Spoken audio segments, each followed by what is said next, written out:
Hello, hello. So we are so glad to be with you today. And what we thought we would do is whether you know us from the My Friend the Boulder, our book series, or whether you know Skylar as Ms. Wheelchair Florida 2025, or whether you have been following our story on the Sky is the Limit page, or whether you know me from my speaking and my coaching, we wanted to, in my case, take off the butterfly fairy wings a little bit and Sky taking off her purple sequins and give you a little bit of kind of behind the scenes of who we are, what we stand for, and why we're so excited about this roar movement and the My Friend the Boulder project. So, Skylar, refresh us, share with everyone in case you didn't know, if you're joining us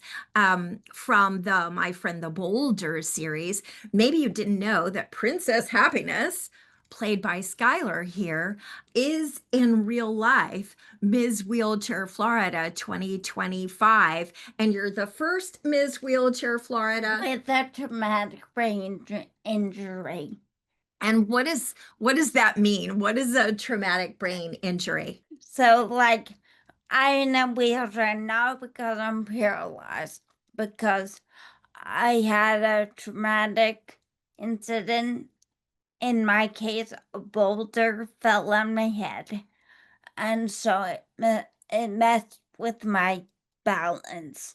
So, a traumatic brain injury is one type of injury that could leave you in a wheelchair. Yes, and when you hear the term traumatic brain injury, it means that it was a really severe, life-changing injury, and it definitely was. Because it also gave you what you call the silent disabilities, right? What are those?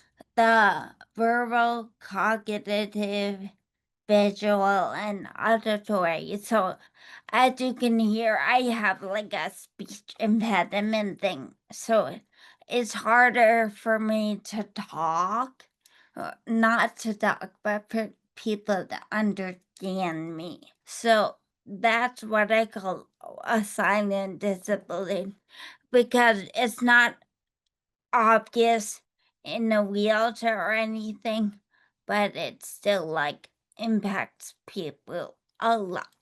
So let's share a little bit of why we do what we do and why we have become the dynamic duo, and really excited about the ROAR movement, which is Raise awareness, open doors, amplify voices, and redefine accessibility. So when we talk about redefining accessibility, that's something that we've become really passionate about, isn't it, Skylar?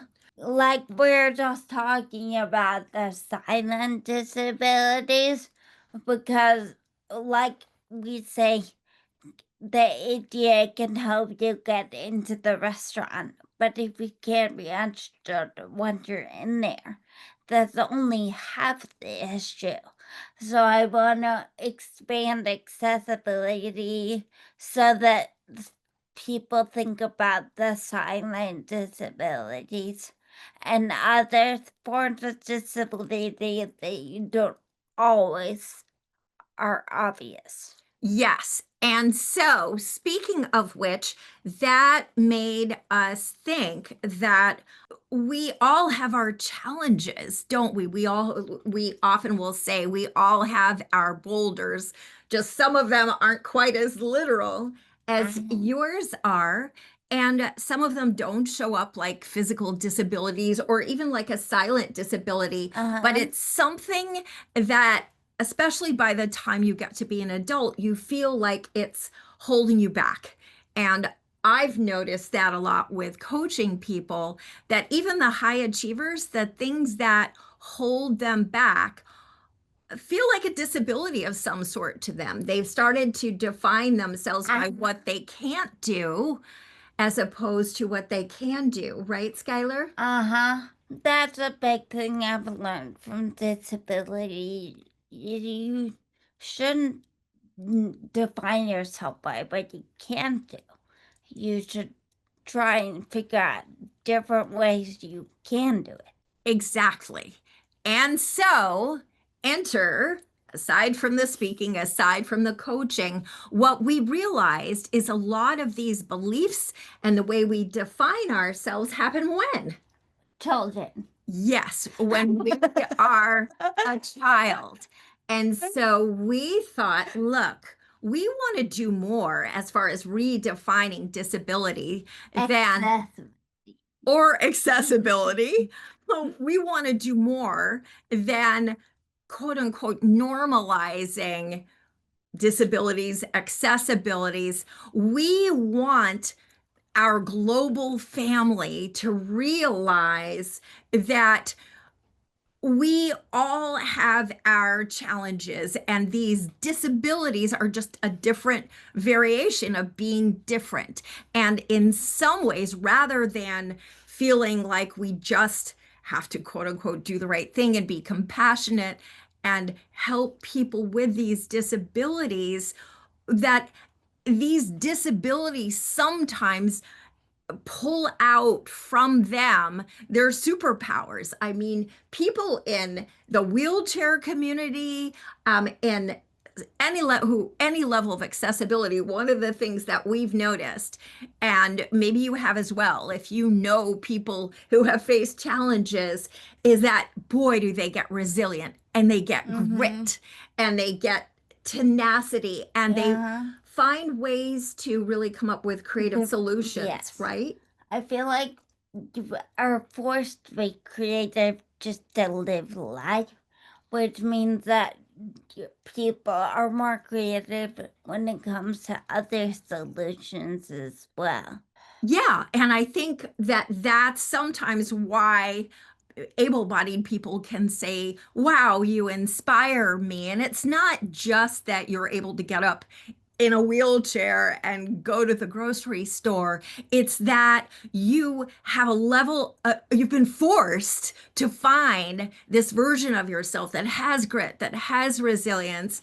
And it's forcing me as an able-bodied person to say, wait a minute, where am I getting a little bit lazy? Where haven't I found my own grit, my own resilience? Mm-hmm. So, one of the things we want to do is help children realize that princesses can have wheels, right? Because our protagonist in the story is me. And so it's Princess Happiness, and she is in a wheelchair. So it goes to show that princesses can have wheels. Yes. And even those who have been attacked by a Boulder King, right, can be magical and have Uh-huh. superpowers. One of our favorite characters in the book is Pippa, and in real life, she's an amazing little girl who was born with cerebral palsy, and she's Little Miss Wheelchair America, and she is feisty and brilliant and passionate about coming even more alive.